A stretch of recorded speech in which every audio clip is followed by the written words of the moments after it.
I think I've just always kind of been interested in the art world. Growing up in San Francisco, or at least the Bay Area in general, it's a pretty artsy area. I just remember always as a little kid, my aunt and uncle would always take me to the De Young Museum, which is in San Francisco, or like the San Francisco Modern Museum of Art, MoMA. Yeah, and like I remember clearly that I saw a Frida Kahlo exhibit, and I just always was fascinated with her because my mom's Hispanic as well, and like I just always been associated myself with art, but I haven't started creating necessarily seriously until my sophomore year here, when I decided to become an art student.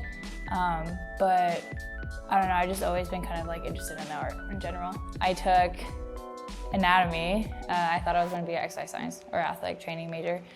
And I was taking visual culture as like an intro class for like one of my LCs here.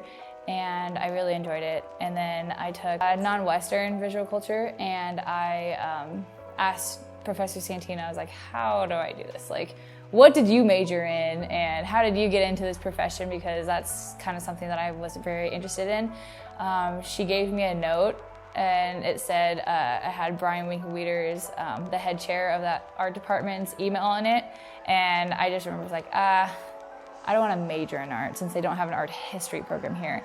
And so I just like threw it in my backpack and didn't look at it for a couple of weeks. And then I just remember clearly I was sitting in an anatomy lecture, and everyone was taking notes, and I was just kind of like zoning off, thinking like this was not for me. And I swear I opened up my backpack and I saw that note, and right in front of like everyone in the lecture hall, I just emailed Brian saying, I need to talk to you because I don't know what to do.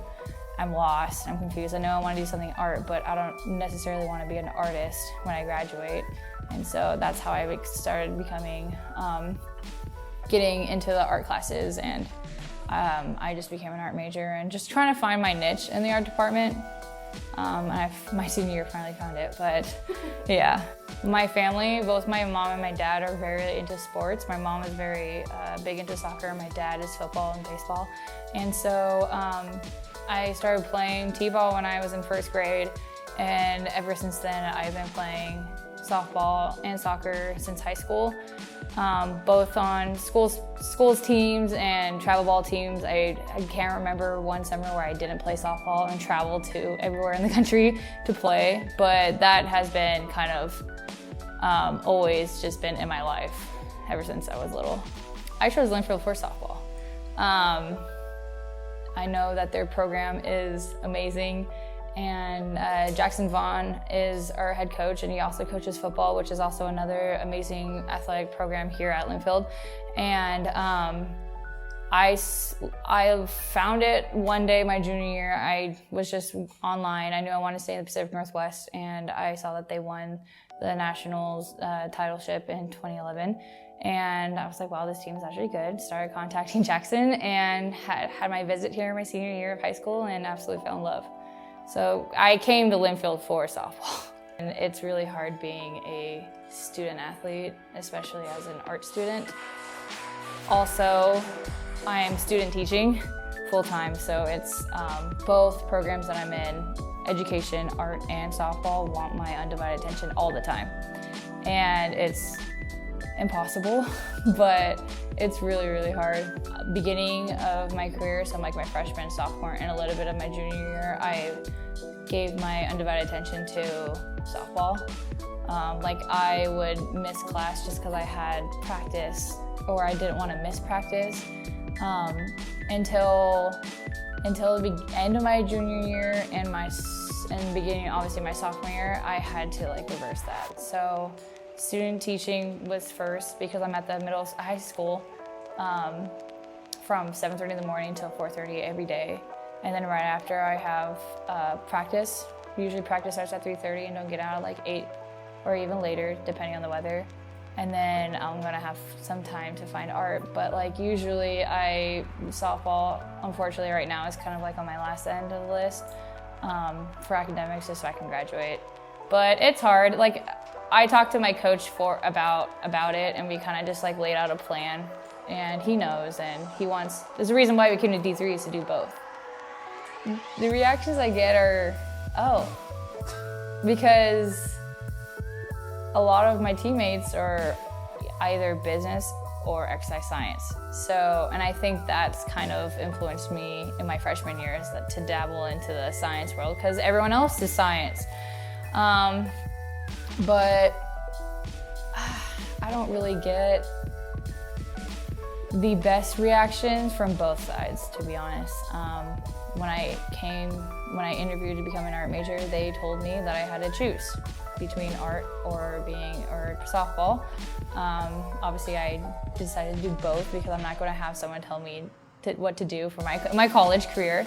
But it is kind of hard because everyone thinks that their program is the best or it's the hardest. So when I have to miss practice, or if I show up late to a game because I had critique, or I have my thesis show coming up, they don't really understand. And it's not their fault, it's just they don't get it.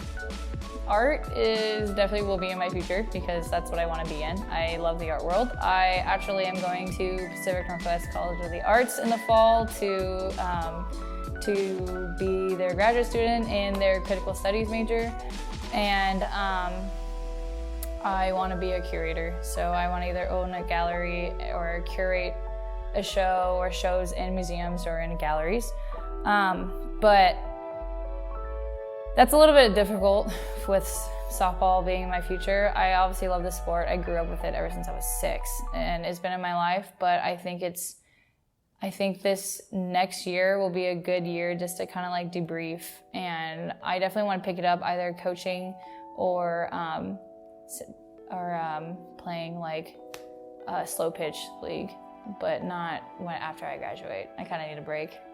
I think it's important for student athletes to even take an art class, not just to be an art major, but to experience something that is outside of your realm. Because in sports, you're comfortable, you know the game, it's all hands-on stuff.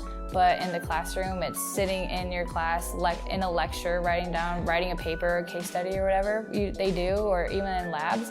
But art is a way that also kind of like expresses an athlete in itself. Like, I think it's important to release some of that expression in a 3D form or even in 2D. I think it's important for not only athletes, but for everyone to take art classes.